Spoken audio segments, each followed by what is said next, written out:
Hi, my name is Joel Lieberman. I'm from Lakeland, Florida. I grew up in upstate New York.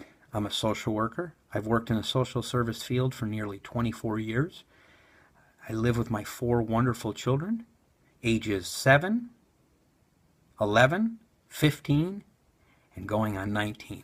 Two girls and two boys. I have a wonderful wife who is my life. She is the brightness of any dreary day that I could ever have. Why I love history. I love history because to me history is like live events in a movie or live events in a television show or even on Broadway.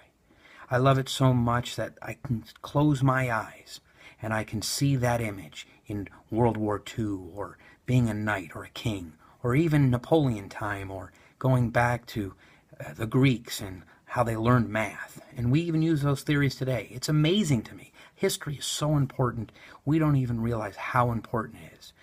A squared plus B squared equals C squared. And anyone who's taken any math, high school math, they know that's some of the theories from the Greek times.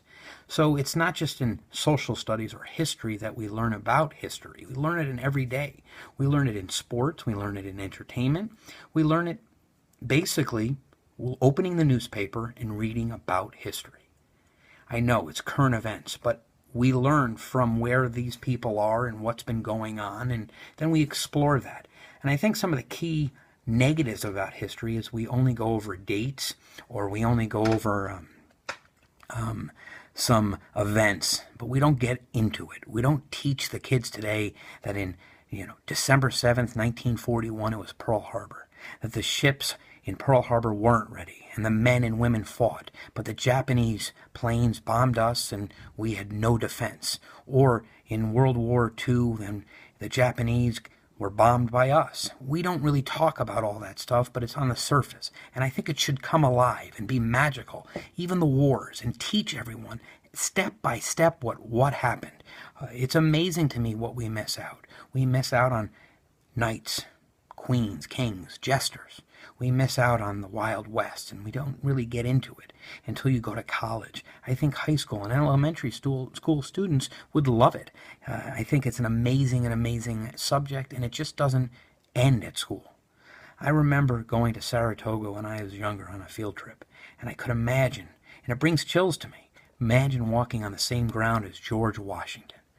Or when I went to Austria, and my mother and I took a bus trip to Salzburg, and we were in the house where Mozart grew up.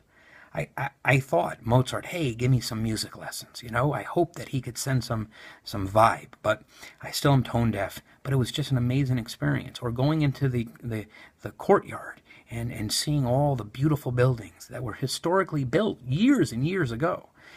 I also had experience to be in Israel and all the history that's there. Everything is history. I actually went on a dig once, and I stood in a room that was 2,000 years old. It was actually a room where birds were, messenger birds, and we found pots that were over 2,000 years old. It comes alive when you take those kind of trips and you go to countries and you learn about states, but not only just sitting in your home and going on your computer, but really living it. Talking to people that are 100 years old or 80 years old, that's where history is. People that were there, that fought in World War II or in the Vietnam War, that is amazing to me. It comes alive, and I think a lot of times we miss out.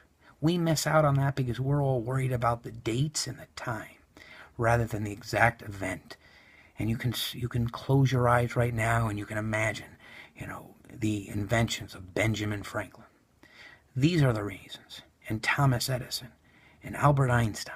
These are the reasons why I love history. I mean, you can see it.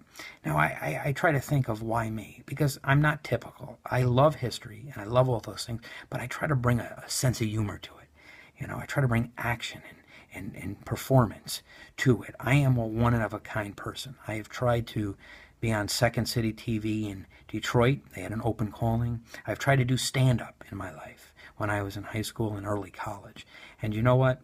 I still think there's hope for me to do something in this kind of entertainment world / history. I love helping others. I love teaching people in unorthodox ways. Well, once again, this is Joel Lieberman, and this is your history guy.